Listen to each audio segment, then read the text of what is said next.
समारंभां व्यासशंकर मध्यमां अस्मदाचार्य पर्यंतां वंदे गुरु परंपरां ज्योतिष శాస్త్రాన్ని భావతరాల వారికి ప్రసాదించిన ఋషుల యొక్క పాదపద్మాలకు నమస్కారం చేసుకుంటూ అలాగే నాకు జ్యోతిష విద్యను నేర్పిన గురువర్యులు జ్యోతిష బ్రహ్మ కీర్తిశేషులు శ్రీ ఏరంకి సూర్యనారాయణ మూర్తి గారు సూర్యశ్రీ దేవజ్ఞ గారి యొక్క పాదపద్మాలకు నమస్కారం చేసుకుంటూ ఓం శ్రీ మహాగణాధిపతి నమః శ్రీ గురుభ్యో నమః హరి ఓం. వీక్షకులందరికీ నమస్కారం. మీనరాశి వారికి ఈ వారం మధ్యస్థమైనటువంటి ఫలితమే గోచరిస్తూ ఉన్నది. జన్మరాశి యందు వక్రించినటువంటి శనేశ్వరుడు, వ్యయస్థానమందు రాహు, అర్ధాష్టమ గురువు, పంచమ స్థాన స్థిత రవి, అలాగే సప్తమ కుజుడు, శని కుజుల యొక్క సమసప్తక స్థితి, ఇవన్నీ కూడా కొంత వ్యతిరేకించేటువంటి గ్రహములు, అంటే వ్యతిరేకమైన ఫలితాలను ఇచ్చేటువంటి గ్రహములు.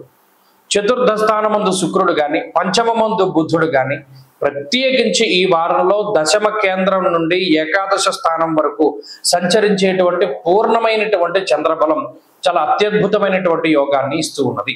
ఈ వారంలో ఈ మూడు బలమైనటువంటి గ్రహాలు.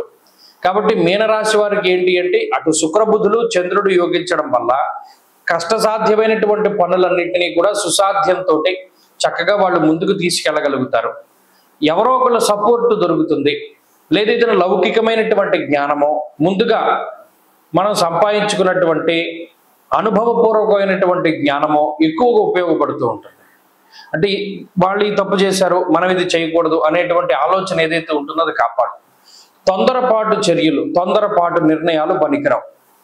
ఈ గ్రహస్థితి ప్రత్యేకించి స్వయంకృతాపరాధాలు చేసేలా చేస్తుంది. అటు రాహువు కానీ శనేశ్వరుడు కానీ ఎక్కువ ఇబ్బంది పెట్టడానికి ప్రయత్నం చేస్తారు. అంటే ఏంటి, కోపంలో తీసుకున్న నిర్ణయాలు, ఆవేశంలో తీసుకున్న నిర్ణయాలు, అనాలోచిత నిర్ణయాల వల్ల బాధపడేటువంటి స్థితికి కారణమవుతారు. కాబట్టి ఎప్పుడూ కూడా ప్రశాంతతతోటి ఉండాలి.